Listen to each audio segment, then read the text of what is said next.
Hooray! Home Affairs Minister Obert Mpofu, who superintended over the mining ministry during the heydays of harvesting diamonds from the gems-rich Chiadzwa fields, is to be hauled before Parliament to explain the alleged missing $15 billion worth of the precious stones, as the government hunts for answers on the emotive issue. Walter Chidakwa, who succeeded Mpofu at the ministry, and who was fired from the government following the dramatic fall of former President Robert Mugabe last year, is also expected to appear in due course before the Parliamentary Portfolio Committee on Mines and Mining Development, which is chaired by Northern MP Temba Maliswa.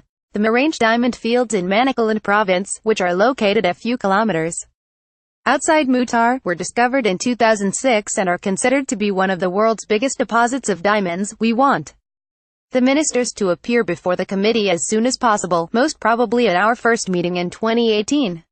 It's pretty clear that this issue has to be brought to an end soon. There are many people who are involved in diamond mining, and the responsible ministers during this time were Mpofu and Chidakwa, and they should be able to help shed light on the diamond operations, Maliswa told the Daily News in an interview yesterday. This is not a witch hunt.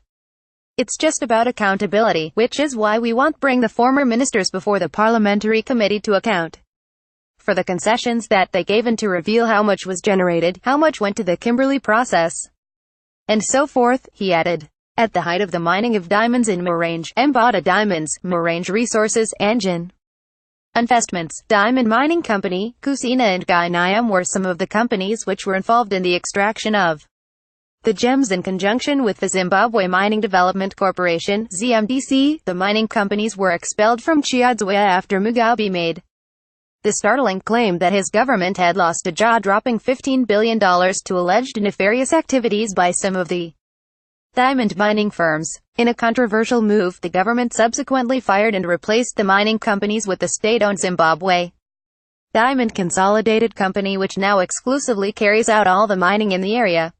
Speaking to the ZBC in 2016, on the occasion of his 92nd birthday, Mugabe stunned Zimbabweans when he said his government had received little from diamond mining at Chiadzwa, further suggesting that the companies which were involved in the extraction of the gems there had robbed the state. We've not received much from the diamond industry at all. I don't think we've exceeded $2 billion yet. We think more than $15 billion has been earned, Mugabe said then. In 2012, long before Mugabe alleged that the $15 billion had been spirited away, a watchdog group campaigning against blood diamonds had also released a damning report in which it alleged that more than $2 billion worth of diamonds had been stolen from the Marange fields. It also claimed that Mugabe's inner circle, together with some international dealers and a large network of criminals, had connived in the biggest single plunder of diamonds the world has seen since Cecil Rhodes. Marange's potential has been overshadowed by violence, smuggling, corruption and most of all, lost opportunity. The scale of illegality is mind-blowing, and has spread to compromise most of the diamond markets of the world, Partnership Africa-Canada, PAC, alleged in its report that was titled, Reap What You Sow. Greed and corruption in Zimbabwe's Marange diamond fields. The planned appearances of Mpofu and Chidakwa before Parliament comes as President Emmerson Mnangagwa has raised hopes that the government will finally provide answers to the missing $15 billion.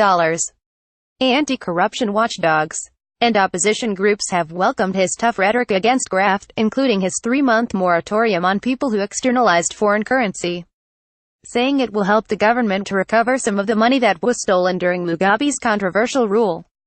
Mnangagwa invoked presidential powers last month and gazetted the 3-month moratorium within which those involved in the illegal externalization of money and assets can bring back their loot with no questions being asked, or risk charges being preferred against them. The period of this amnesty stretches from December 1, 2017 to the end of February 2018. Affected persons who wish to comply with this directive should liaise with the Reserve Bank of Zimbabwe, RBZ, for the necessary facilitation and accounting. Upon the expiry of the 3-month window, government will proceed to effect arrests of all those who would not have complied with this directive, and will ensure that they are prosecuted in terms of the country's laws. Those affected are thus encouraged to take advantage of this 3-month moratorium to return the illegally externalized funds and assets in order to avoid the pain and ignominy of being visited by the long arm of law, Mnangagwa said.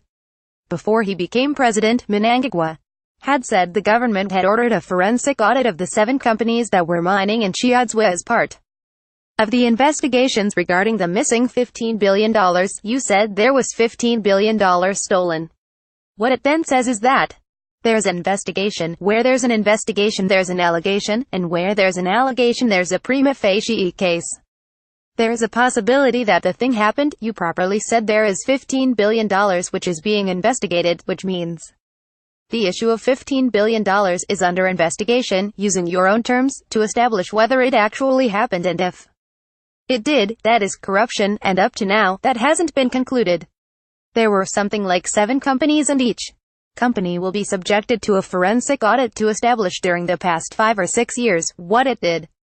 A forensic audit on each company will be done. A forensic audit has been instituted against all the 7 companies. They will be audited to discover whether this happened or not, and those who will be found through the forensic audit will account for the resource they have stolen from this country. That is the essence about the $15 billion question. Mnangagwa told the Business Forum at the Zimbabwe International Trade Fair in 2016. Join Bulawayo 24 online community.